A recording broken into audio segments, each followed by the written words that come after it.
ഉപേക്ഷിക്കപ്പെട്ട പാവകൾ, അവയുടെ മുഖമാവട്ടെ പേടിപ്പെടുത്തുന്നത്. ഇത്തരത്തിലുള്ള ഒരുപാട് പാവകൾ നിറഞ്ഞ പാവകൾക്ക് മാത്രമുള്ള ഒരു സ്ഥലമുണ്ടെങ്കിലോ?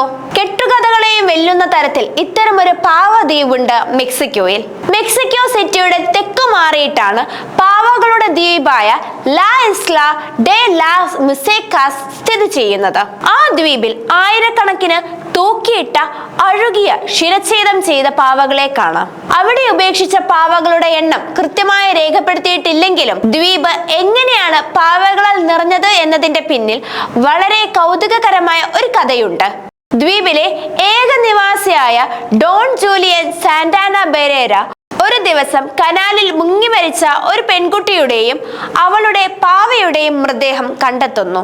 തുടർന്ന് പെൺകുട്ടിയുടെ ആത്മാവ് തന്നെ ഉപദ്രവിക്കാതിരിക്കാനായി അവളുടെ പാവയെ തൂക്കിയിട്ടുവെന്നും പറയപ്പെടുന്നു. ഇതോടെയാണ് പാവകളെ തൂക്കിയിടുന്ന പതിവ് അവിടെ ആരംഭിച്ചതെന്നും വിശ്വസിക്കപ്പെടുന്നു.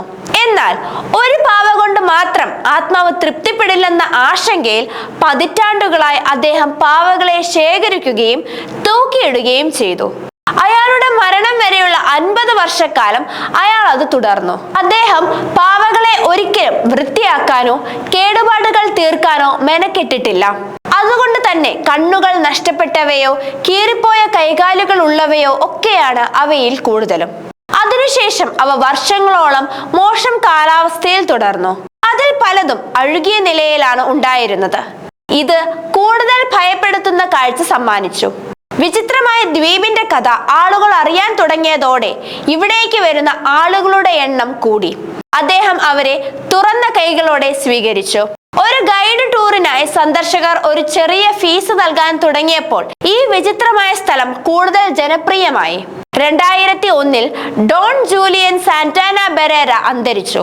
50 വർഷങ്ങൾക്ക് മുൻപ് മരിച്ച ആ പെൺകുട്ടിയുടെ മൃതദേഹം കിടന്ന അതേ കനാലിൽ തന്നെ മുങ്ങി മരിച്ച നിലയിൽ അയാളെ കണ്ടെത്തി.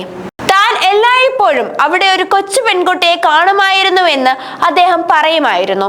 തുടർന്ന് വിനോദസഞ്ചാരികൾ ആദരാഞ്ജലി അർപ്പിക്കാൻ ദ്വീപിലേക്ക് വരാൻ തുടങ്ങി. അവർ സ്വന്തമായി പാവകളെ കൊണ്ടുവന്നു. ഇന്ന് ആളുകൾ സാന്താന ബെരേരയോടും പെൺകുട്ടിയോടുമുള്ള ആദരസൂചകമായി ദ്വീപിൽ പാവകളെ തൂക്കിയിടുന്നു.